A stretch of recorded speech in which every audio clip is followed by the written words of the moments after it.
आज मैं आपको अर्थमेटिक प्रोग्रेशन अर्थात समांतर श्रेणी की जानकारी दूंगा। यहाँ मैंने आपको समांतर श्रेणी बताने के लिए कुछ उदाहरण लिए हैं। इन उदाहरणों में आप देख रहे हैं कि पहला उदाहरण संख्याओं का ऐसा समूह है जिसमें क्रमशः हमने लिखा है 2, 4, 6, 8, 10, 12। दूसरे उदाहरण में हमने लिखा है 11, 14, 17, 20, 23, 26 और इसी क्रम में पांचवें उदाहरण में हमने 0.2, 0.4, 0.6, 0.8 और 1.0 लिखा है। ये सब के सब समांतर श्रेणी जिसे सश्रेय शॉर्ट में या एपी अर्थमेटिक प्रोग्रेशन कहते हैं के उदाहरण हैं।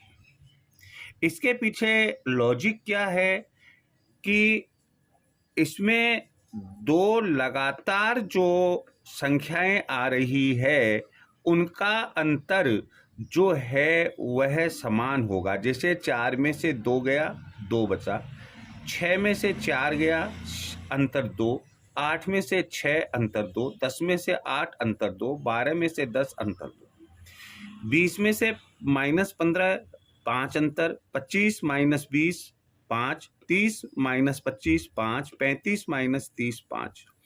यही क्रम यहाँ हम देखते हैं तो 0.4 - 0.2 = 0.2, 0.6 - 0.4 = 0.2। तो जब अंतर समान हो तो उसे हम सार अंतर कहते हैं, जिसे मैं आगे आप लोगों को बताऊंगा, समझाऊंगा। और इसे हम स्मॉल डी से चिन्हित करते हैं। इनमें डी समान है सब में, पहले से लेकर 5वें अंक तक जो संख्याओं का ग्रुप लिखकर बताया है मैंने अलग अलग उदाहरण में, उन सब में अंतर समान है अर्थात डी का मान समान है। इसलिए ये सब के सब उदाहरण जो है वो है समांतर श्रेणी के हैं। यहाँ आप एक बात को ध्यान में रखिए, इसमें +2 करेंगे 4 आ जाएगा, इसमें +2 करेंगे 6 आ जाएगा और इसी क्रम में। यहाँ अंतर 3 का था तो +3 करेंगे तो 14 आ जाएगा, +3 करेंगे 17 आ जाएगा, +3 करेंगे 20 आ जाएगा। यहाँ जो चौथा उदाहरण है इसमें आप ये देख रहे हैं कि 48 और 44 है। तो अगर 44 - 48 करेंगे तो ये -4 आएगा, 40 - 44 करेंगे तो -4 आएगा, 36 - 40 करेंगे तो -4 आएगा। इसका मतलब एक निश्चित संख्या पहले वाली संख्या में जोड़ने या घटाने पर जो नई संख्या प्राप्त होती है, जब हम ऐसी संख्याओं को एक क्रम में लिखते हैं वह समांतर श्रेणी होती है।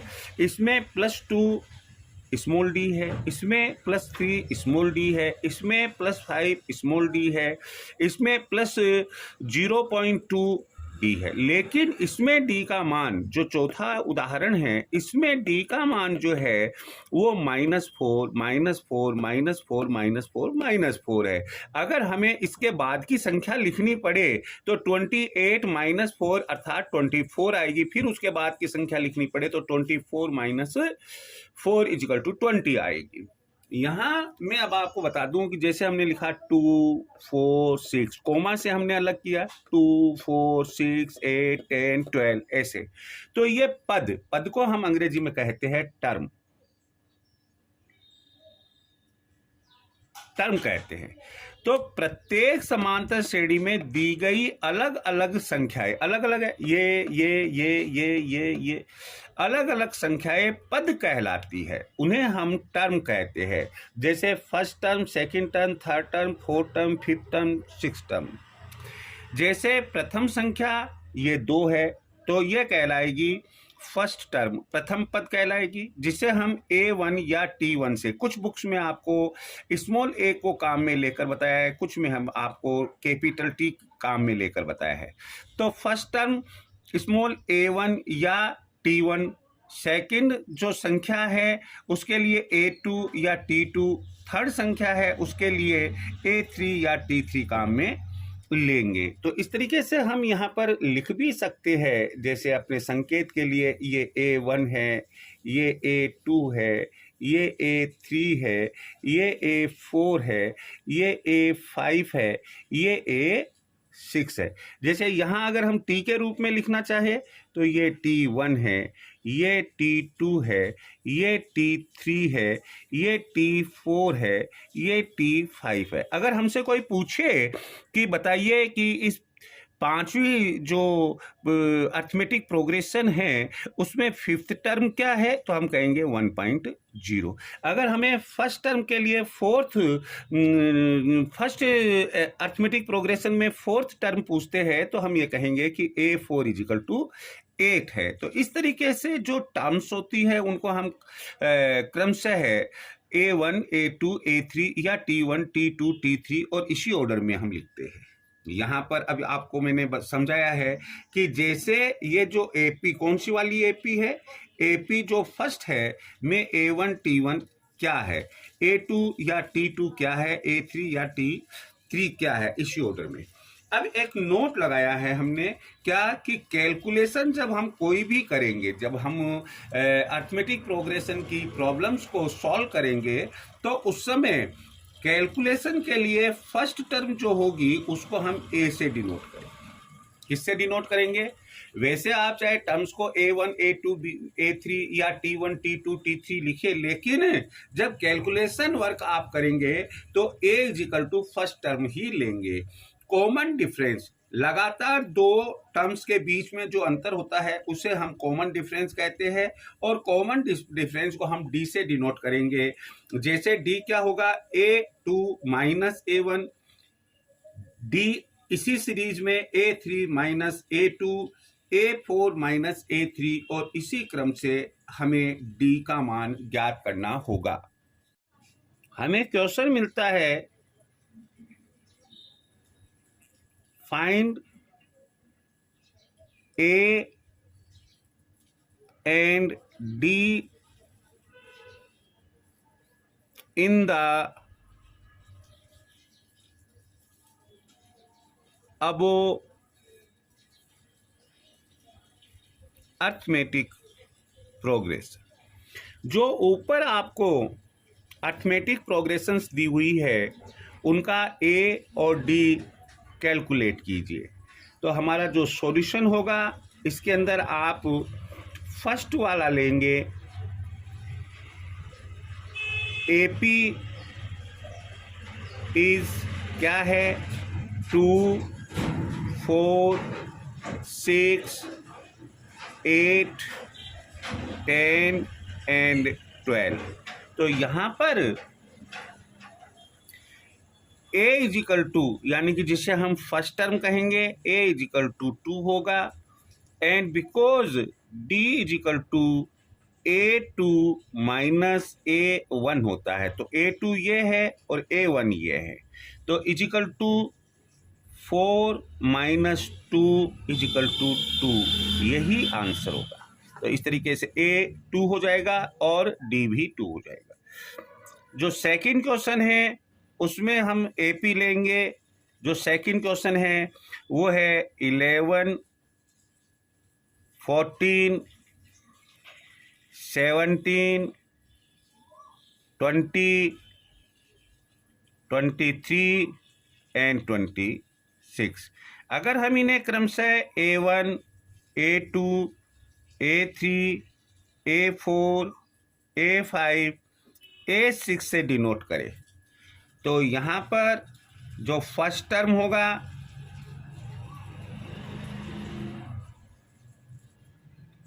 होगा वो A1 equal to A is equal to 11 and D होगा because D equal to A2 minus A1 equal to 14 minus 11 equal to 3। हम तीसरा क्वेश्चन आपके होम असाइनमेंट में रखते हैं। फिर चौथे क्वेश्चन पर आते हैं हम। AP जो दिया है वो है 48, 44, 40, 36, 32 एंड 28। यहाँ हम यदि इन्हें क्रमशः T1, T2, T3, T4, T5, T6 इस तरीके से इंडिकेट कर दे तो because T1 is equal to first term is equal to A is equal to 48। एक तो ये आंसर हो गया। Because D is equal to T2 minus T1 is equal to, तो T2 कितना है हमारा 44 माइनस T1 कितना है 48 इज इक्वल टू -4। यहाँ आप इस चीज को ध्यान रखेंगे कि प्लस माइनस के चिन्ह को इग्नोर कभी भी नहीं करेंगे।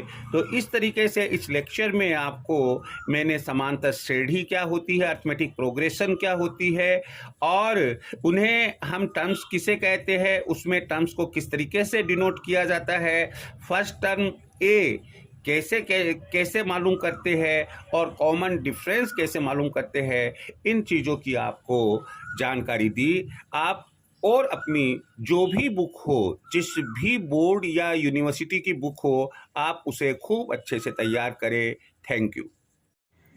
अरिथमेटिक प्रोग्रेशन में आगे हम पढ़ेंगे nवें पद का मान या वैल्यू कैसे ज्ञात करते हैं। यहाँ जो सूत्र है वो है an और अथवा Tn is equal to a plus n-1 d। यह एक जनरल फॉर्मूला है nवें पद का मान ज्ञात करने का। आप यहाँ अच्छे से समझ ले, an या Tn का मतलब होता है जिस टर्म का मान ज्ञात करना है। वापस बोल रहा हूँ, किसी भी अरिथमेटिक प्रोग्रेशन में जिस टर्म का मान आपसे कैलकुलेट करने के लिए, फाइंड आउट करने के लिए कहा गया है, वह an होगा। जैसे अगर 41st टर्म मालूम करनी है तो a 41, t 41 होगा। a उस अरिथमेटिक प्रोग्रेशन का फर्स्ट टर्म होगा, n वह पद संख्या होगी, वह टर्म संख्या होगी जिसका मान आप ज्ञात करने जा रहे हैं, d उस अरिथमेटिक प्रोग्रेशन में जो कॉमन डिफरेंस है उसे कहते हैं।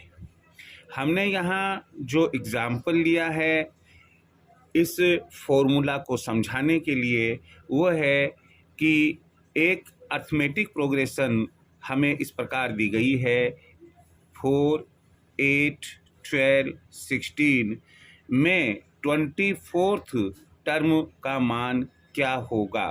तो यह मालूम करने के लिए सबसे पहले हम लिखेंगे, यहाँ लिख सकते हैं गिवन, यहाँ लिख सकते हैं दी गई, ठीक है ना, या हम लिख सकते हैं हियर।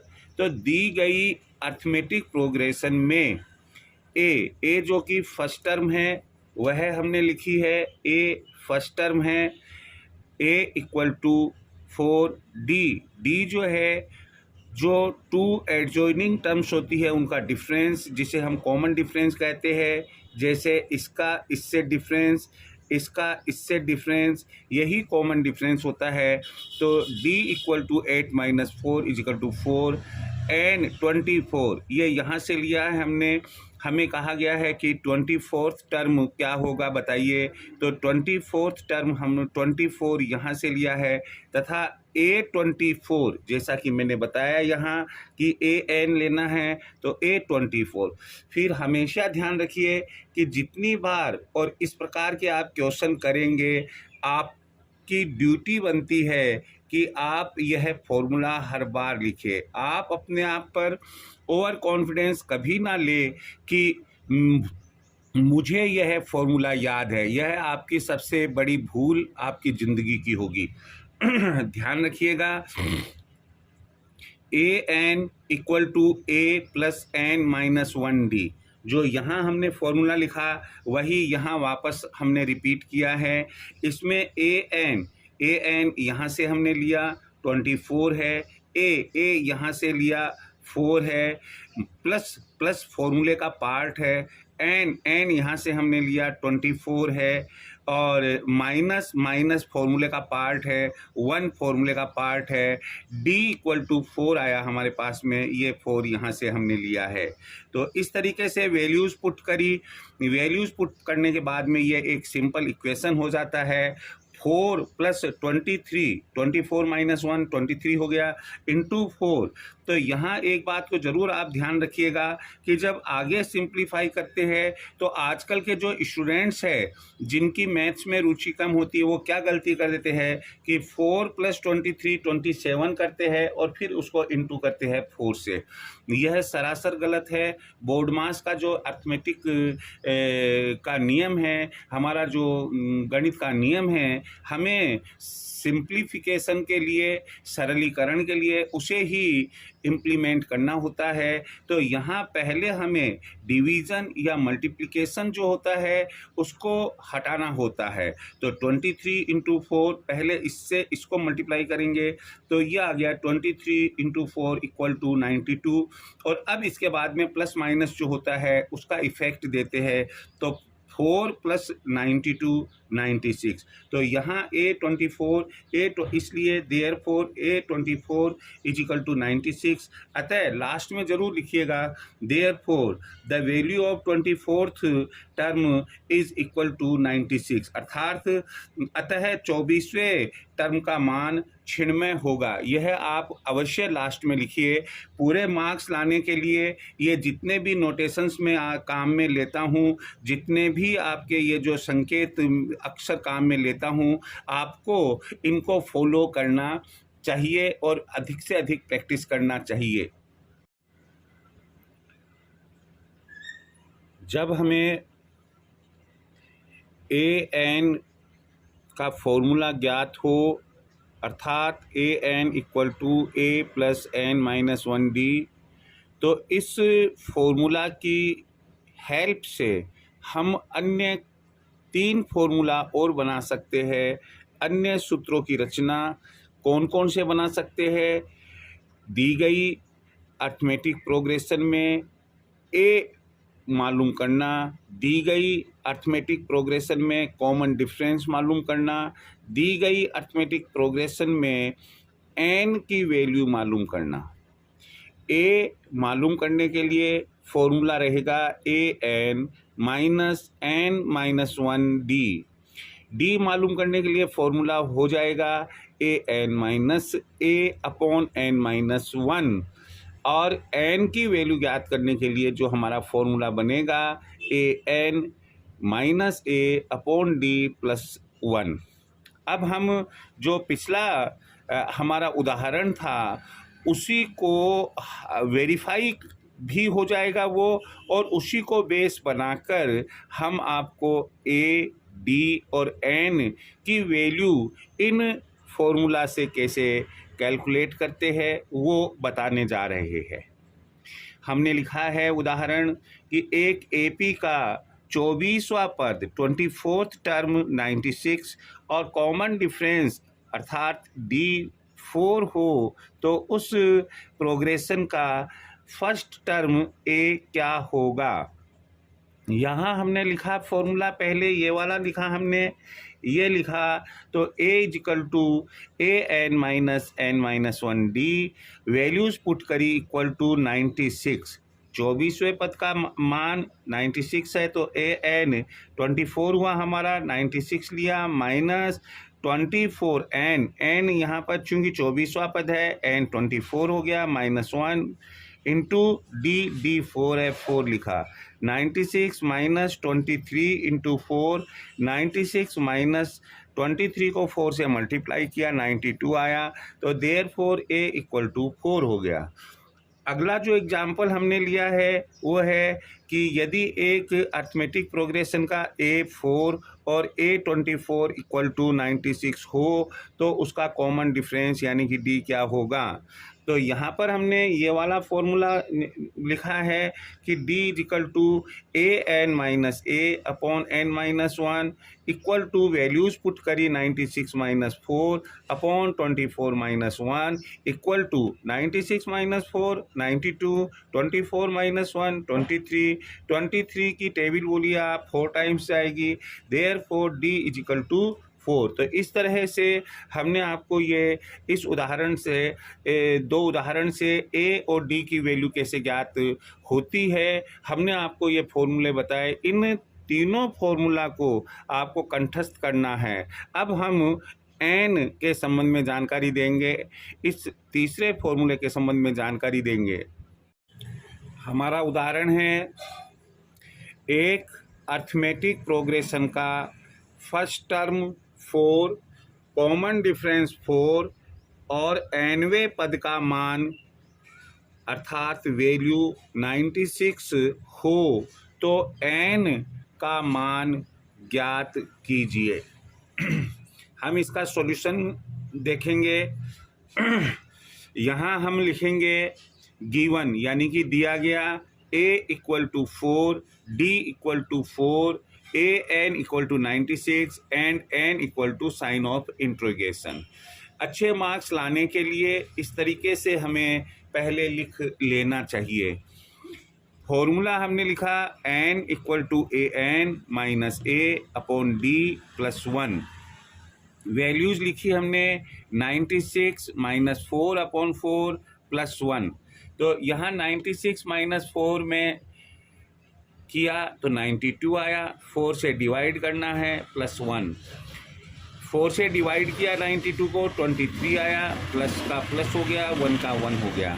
और इस तरह से 23 प्लस 1 इज इक्वल टू 24 हुआ। एन अर्थात n इक्वल टू 24 अर्थात हम ये कह सकते हैं कि